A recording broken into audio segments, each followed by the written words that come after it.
بسم اللہ الرحمن الرحیم۔ حضرت عبداللہ بن عمر رضی اللہ تعالیٰ عنہ سے روایت ہے، فرماتے ہیں میں نے نبی کریم صلی اللہ علیہ وسلم سے سنا، آپ صلی اللہ علیہ وسلم منبر رسول پر تھے، فرماتے تھے پروردگار آسمانوں اور زمین کو اپنے ہاتھ میں لے لے گا، اور آپ نے مٹھی بند کر لی، پھر کھولی، پھر بند کی،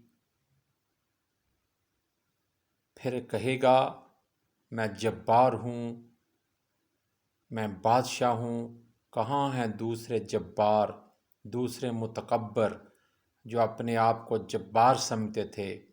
اور یہ فرما کر نبی کریم صلی اللہ علیہ وآلہ وسلم جھکتے تھے اور دائیں اور بائیں طرف، یہاں تک کہ میں نے منبر کو دیکھا وہ نیچے سے ہلتا تھا۔ میں کہتا تھا شاید آپ کو وہ لے کر گر پڑے گا۔ حدیث صحیح سنن ابن ماجہ، حدیث 1155۔